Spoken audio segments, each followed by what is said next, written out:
Hello everyone, Will Melton here with Century 21 Redwood Realty. I have some information for you today based on the Virginia Association of Realtors 3 flash surveys done with realtors in the state of Virginia.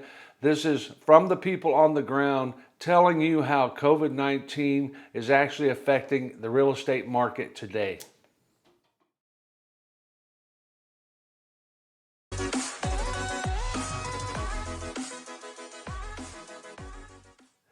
The Virginia Association of Realtors conducted 3 flash surveys, 2 days each, where they sent it out to all realtors in the state of Virginia. They've got some pretty good responses. The 3 surveys, I did cover the data on the first survey a few days ago or last week, but the surveys that we're going to cover, I'm going to give you the data that came from these surveys today. The first one was done on the 21st of March. So that was just after the beginning of when things started to heat up with the virus. Things weren't that bad yet, but people were starting to get concerned.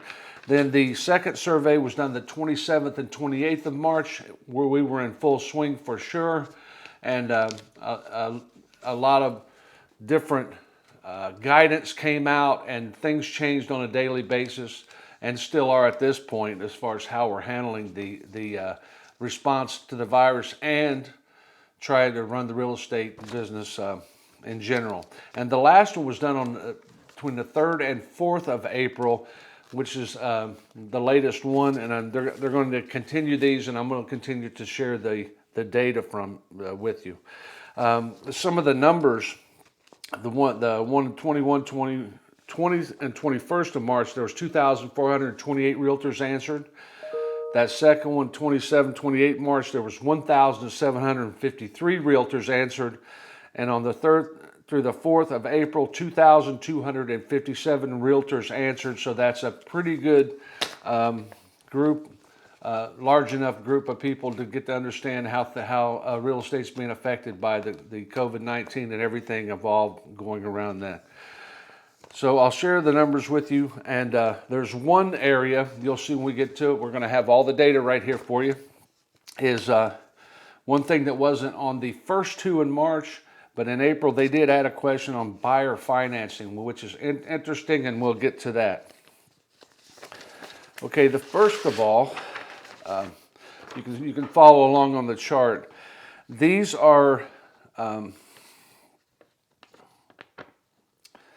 basically in kind of reverse order. So, and when you look at the chart here, the top line is the April 3 and 3rd through the 4th line. The second line, the orange color, is the March 27th, 28th. And then that bottom line is March 20th and 21st. So I'm just going to go over the questions that were asked to the realtors and go over the answers and the results, and add any comments or analysis to any of these numbers. The first one was sellers moving home from, removing the home from the market completely. So these are sellers that had a home on the market. They decided we're taking it off the market. On the original survey, the realtors that answered the survey said that 10.2% of those realtors said that they had a seller that just took their home off the market. Later on in March 27th, 28th, 11% said that they had a seller that decided that had already had their home on the market and just took it off the market. And then it went up to 16% for the April survey. One thing I do not know is if some of these could be duplicative. So I'm not sure, maybe the same realtor answered, yes, my seller took it off the market on all 3 of these surveys. I'm not sure about that. But there's definitely an increase. And honestly, in my mind, and my advice to anybody, I don't blame anyone for taking it off the market. We're not sure that this has been pretty traumatic to the entire United States and the world in general. So not wanting someone to come look through your home and the danger that sometimes we don't know how dangerous it could even be with the changing guidance. Let's change a little bit.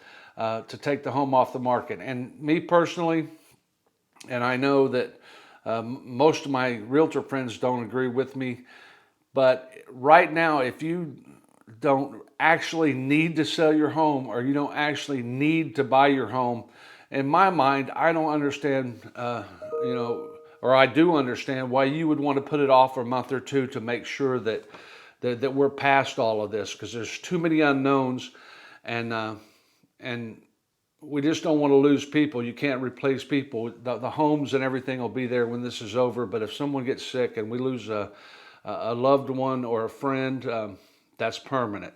So I understand people being nervous and take them off the market.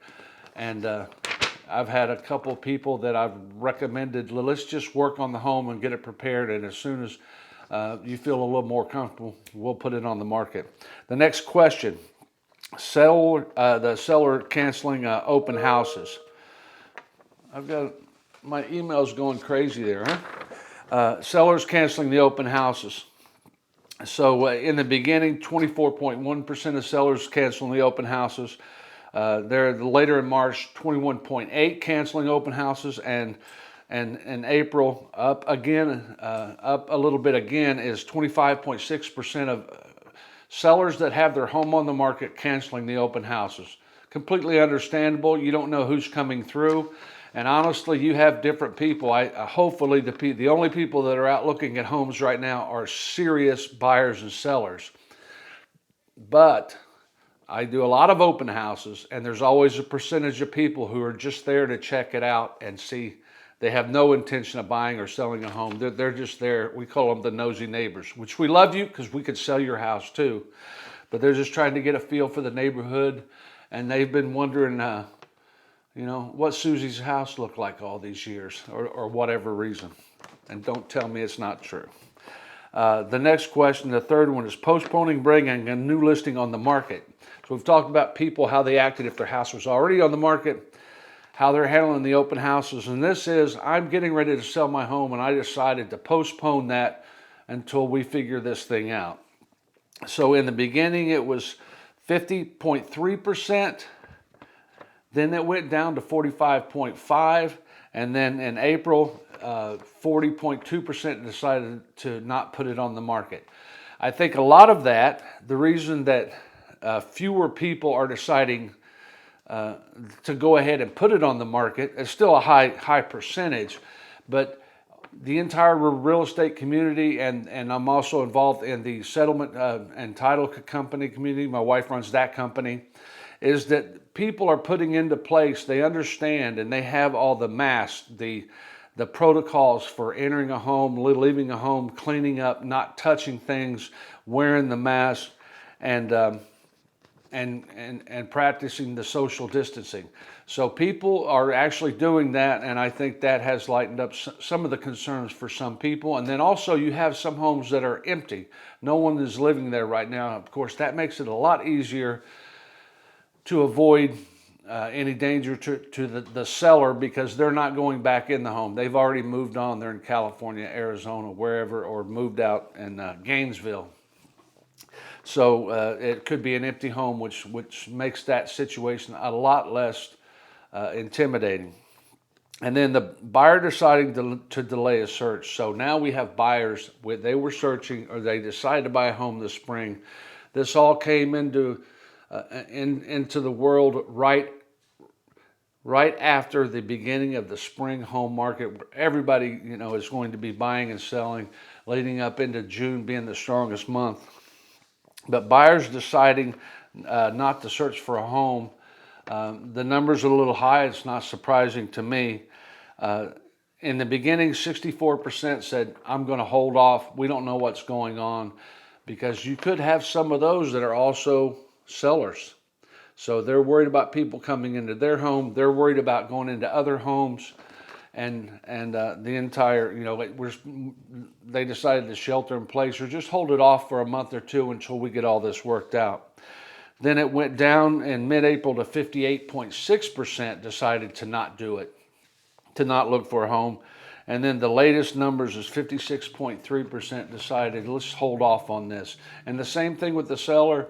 Again, people may disagree with me, but if you're a buyer and you don't actually have to buy a home, if you do not need to actually move and go find that home right now, why would you not wait a month or two? Those homes are going to be there. Our families are more important. So, naturally, this is one of the industries we are deemed as essential because some people must move, they must buy, they must rent, and it's got to happen. But if you're doing it just because you decided you were going to do it this spring and you're flexible, my advice is to hold off. Again, there's still things that you could do to prep. You could do everything virtually to prepare, so the day that you decide I'm back on the market to sell or buy or do both, you have everything lined up and ready to go. Now,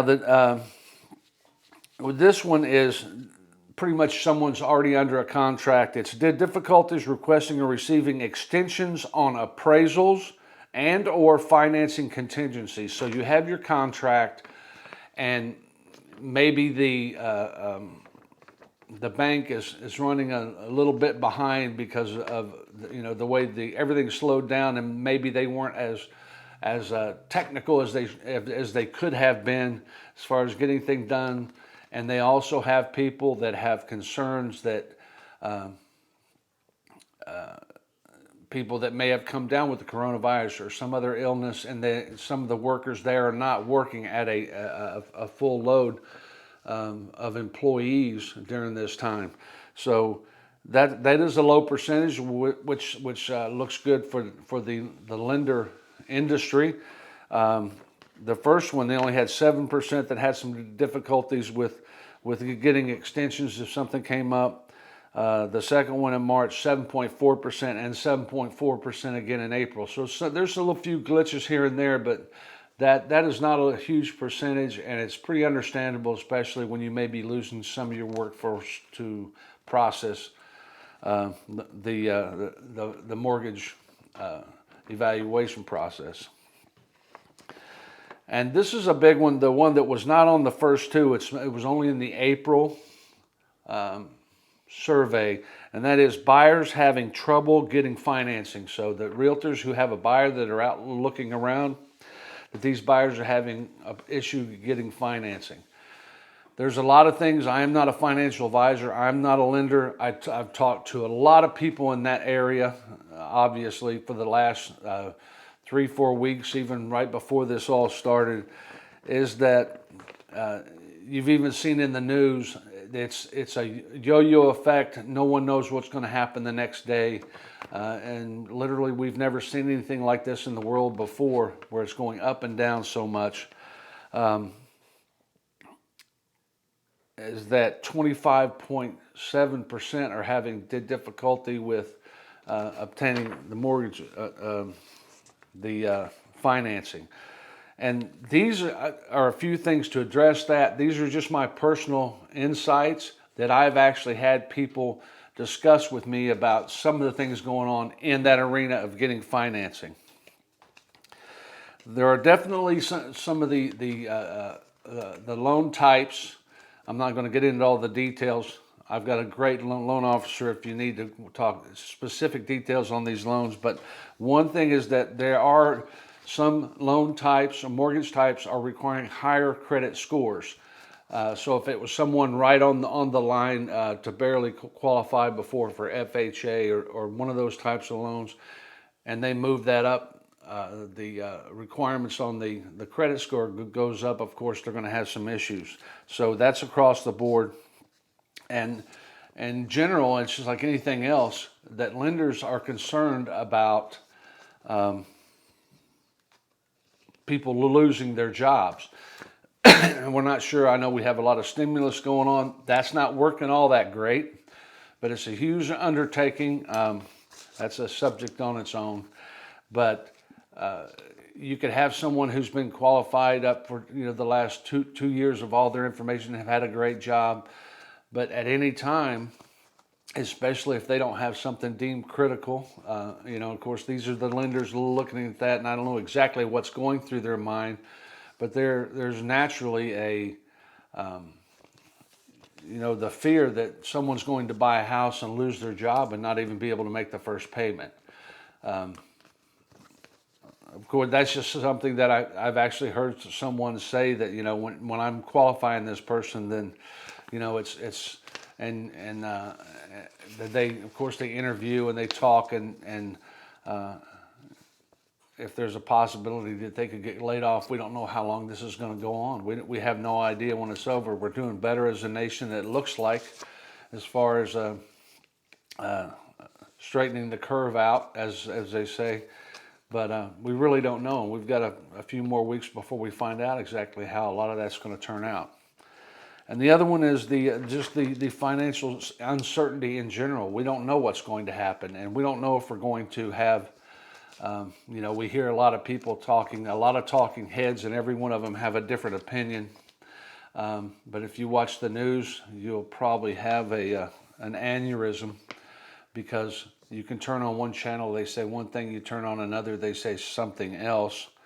And a lot of this is a lot of politics involved, and it's hard to get the right information. That's why I wanted to share this, because these are just realtors doing their job on the ground, and these are the real numbers that are reflecting how this is affecting Virginia. Then we'll go on to so that was the first time they did that. It'll be interesting to see those same numbers on people having trouble with financing on their next flash survey. It'd be nice to have those numbers. But I honestly believe everything is going to work out where we're going to be back to our new normal. There's never going to be normal again, in my opinion. But we're all going to get back to work, and it's just a matter of us doing the best we can as individuals to get us back to that point. And the last question on the survey was conducting business the past week with no coronavirus impact. So this is a category where one of the realtors that answered the survey said, I've seen no change in anything. I am rocking and rolling.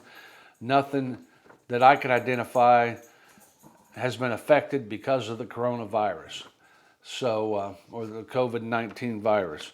So the first survey was 11.8% said that. The second one was 17.9%, and then the third one here in April is 19.6%. Of course, that's edging up. That's natural, and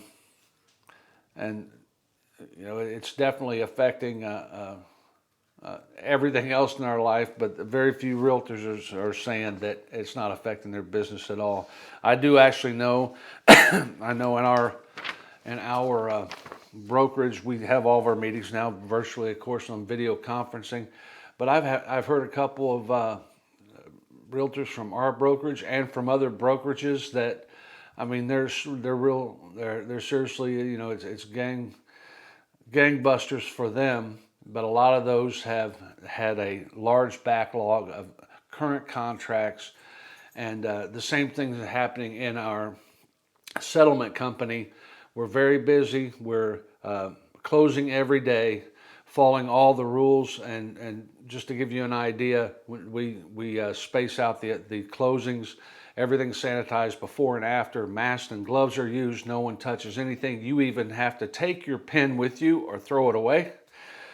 And no one's allowed to come to closing that's not actually signing. And one thing that we've implemented with that is that and me being a realtor, if I went through the process with a buyer or a seller, going through the 2 or 3 months it takes to get everything to the closing table, I will be there at the closing table with my clients. But in these cases, it's like for our company as well, it's not allowed. So what we do is we video conference anyone in that would like to attend the closing. And I think the clients, the buyers and sellers, understand why you can't be in the room, because it's for safety reasons. And then, of course, if you have questions or want to discuss something, they can answer your questions. and right there on the video conference, and still get it done safely. So a couple things that I wanted to cover that it's more of a description of what I do for every single listing that I have, so that you can, if you're thinking about it, if you're considering selling in the next few months, as soon as this is over, or the next year or year and a half, there are a lot of things that you can do to prepare your home for the sale. A lot of people right now have plenty of time on your hands. There's a joke we have in our house that I tell my wife that if I tell you that I'm going to do one of my little projects in the house, you can put your money on it that I'm going to do it. There's absolutely no reason at all to remind me every 6 months about that project. And that's our ongoing family joke, and I think every family can pretty much relate to that. But some of the things that we do is, especially now, video and being able to virtually see homes is more important than ever, and I think this is going to grow. A lot of the realtors, lenders, and everyone involved and the settlement companies, a lot of them never thought we were going to have to do this. Everything was old-fashioned, in paper, in person, which I appreciate a handshake, but we can't do that anymore. Even the foot bump would be illegal today that they first came out with. But what I do for every little listing, I think, and we've been doing this for years, even at the settlement company, we have the ability to use video and teleconferencing, and I've done it many, many times throughout my career. One thing I do for every single listing is you get a free staging consultation. A professional staging company will come in, and there's three choices. They will either just give you advice, walk through your home, take notes where you need to probably put this in storage or in the garage, get rid of things, declutter, depersonalize, move this couch here or there. And these are professionally trained stagers that are complete artists that will make your home look like it belongs in a magazine. So you get that free consultation. You can use the advice or not. And then also, if your home needs to be staged, say you're moving, they can also rent you the furniture and they'll stage it for you. Or they can help you use what you have to stage your home. Either way, it's a well-documented fact that a staged home sells faster and sells for more money. So just helping them out. So in every single one of my listings, you get that service. The other one is the professional photos. You have actually see, if you look on, go through Zillow or even some of the MLS photos, there are still realtors that actually take their iPhone and they go around and they take photos of your house, or they may even have a better camera, but the realtor will actually take the photos, or one of their assistants.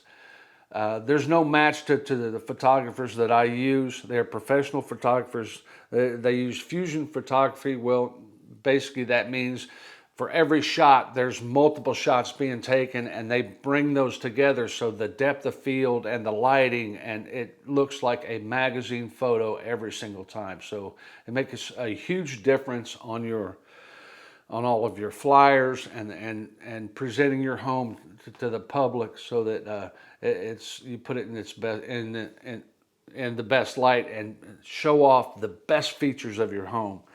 And the other one is the Matterport 3D imagery. Some of you have used them. We've done this on some of the local fairs where you can use the 3D goggles and literally walk through a home and see everything. The only thing you can't do is open up the cabinets. And you can also see it on a computer where you just use your mouse, and there's little marks on the floor, and you can go and you click on that mark and you're in that location, and you can spin it around, and it is exactly like walking through the house, except you're not actually walking through the house. And like I said, you can't open things up, but it gives you such a good view of what it feels like to be in that home that you may have never been able to walk into yet. And then, well, there's another point with the Matterport is that I'll show some of the examples. I'll leave a link for this video. Is that you can actually even do it starts out in a dollhouse view, it's called. So you see the entire house with the side that you're looking at has all the walls missing. So you can look at the house, look at the spacing in the house, the perspectives, and then from there you can go to different parts of the home and check it out. The husband usually checks out the garage and the downstairs and all that. And you can actually stand in that kitchen and spin around and see what it's like to cook a meal in there. It's very cool. I'll leave an example with this video. And then the last thing is every single home that I list and every buyer that I deal with, I provide a home warranty for that home. A lot of people do this, so if someone else is offering a home warranty, I'll be more than happy to let them pay for it. But if there's no home warranty, if you're a seller, it's going to cover you from the day that we sign the agreement for me to sell your home. So if anything happens during the sale or after for the next year, the buyer is covered. That provides a lot of comfort, especially if they're not sure about a couple small items in the home. You know, well, the dishwasher looks so old. You're covered if something happens in that first year. And then also for the buyers, it's helps protect them as well. And I have personally, I've kept the home warranty on my homes for at least the last 25 years, because you can continue those on, and I have saved thousands and thousands of dollars on home repairs because I had a home warranty, and I provide those with every listing and every buyer. That's all I have. If there's any questions about the data from the survey, let me know. I'd love to have a comment. If you have anything to say about how this is affecting you, if you're thinking about selling or buying, contact me. And we can start now. We get on a video conference, we talk about what your plans are, and then and move forward, because there's a lot of things, like I said, that you can do right now to prep for, even if you're thinking about spring of 2021. And there's one thing that I'll share, a little personal idea, is that we're considering selling our current home and moving a little bit further into the country. We don't really need the great schools. All my kids are out of the house. So we're thinking about moving out a little bit further. And we called it off last year because we basically didn't want to go through all the things that we needed to do in the home. So we've already done that now. We've made some minor repairs that we wanted to do before we put it on the market. And then we were thinking about doing it this spring. And just like all of you, COVID-19 showed up. Those plans are off for this year. So now we're looking at next year. We were talking last night is that, you know, we're very happy that we still have to work every day, but and we're going to the office, but you know, it's kind of a joke on the internet now is, can you see yourself being quarantined in this home? But it's true, if you're not really where you want to be and you want to buy that home, as soon as it's available, you know, life is short. If that's what you really want to do, sell your home, buy your home, whatever you want to do, I would encourage you to do it. Call me and we'll do it together. I'll take care of you. That's all I have. Thank you so much for watching this. Please be safe. Follow all the guidance. Let's get this over with so we can all be running around and have a decent summer.